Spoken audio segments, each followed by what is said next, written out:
Hello welcome back to my channel. അപ്പോൾ ഇത് നമ്മുടെ തൊട്ടയൽവക്കത്തുള്ള ചേച്ചി സ്റ്റിച്ച് ചെയ്യാൻ വേണ്ടി കൊണ്ടുവന്ന മെറ്റീരിയലാണ് കേട്ടോ. മെറ്റീരിയൽ വന്നിരിക്കുന്നത് സിൽക്ക് ടൈപ്പാണ് കേട്ടോ. അതിൻ്റെ യോക്ക് പോർഷനിൽ ഇതേപോലെ ബീഡ്സ് വർക്ക് വന്നിട്ടുണ്ട്. പിന്നെ ദുപ്പട്ടയിലും ബീഡ്സ് വർക്ക് വന്നിട്ടുണ്ട് കേട്ടോ. പിന്നെ ദുപ്പട്ടയുടെ എൻഡിങ്ങിലായിട്ട് ടസൽസും അവർ ആഡ് ചെയ്ത് കൊടുത്തിട്ടുണ്ട്. അപ്പോൾ നല്ല അടിപൊളി മെറ്റീരിയലാണ്. അപ്പോൾ ഞാൻ അളവുകളൊക്കെ മാർക്ക് ചെയ്ത് കട്ട് ചെയ്ത് കൊടുക്കുന്നത് ലൈനിങ്ങിലാണ് കേട്ടോ. അതിനുശേഷം മെയിൻ മെറ്റീരിയലിട്ട് സ്റ്റിച്ച് ചെയ്ത് കൊടുക്കുകയാണ് ചെയ്യുന്നത്. ലൈനിങ് ഉള്ളതുകൊണ്ട് തന്നെ ഞാൻ ലൈനിങ്ങിലാണ് കറക്റ്റ് മെഷർമെൻറ്റ്സ് കട്ട് ചെയ്തെടുത്തത് കേട്ടോ.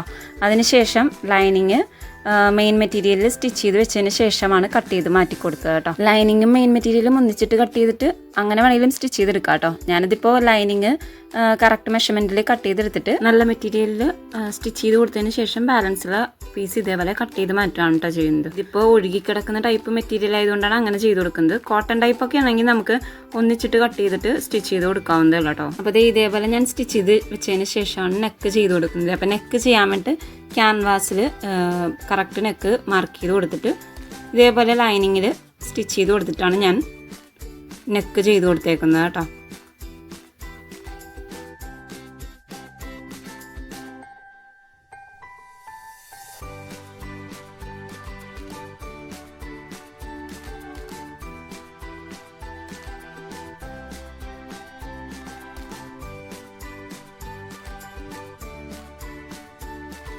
ലൈനിങ് ഇട്ട് സ്റ്റിച്ച് ചെയ്യുമ്പോൾ എപ്പോഴും ഇങ്ങനെ സ്റ്റിച്ച് ചെയ്യുന്നതായിരിക്കട്ടെ നല്ലത്. അപ്പോൾ എൻ്റെ വീഡിയോ ഇഷ്ടമായാൽ ലൈക്ക് ചെയ്യാൻ മറക്കല്ലേ. അപ്പോൾ അടുത്തൊരു വീഡിയോ ആയിട്ട് അടുത്ത ദിവസം വരാം കേട്ടോ. Thank you for watching.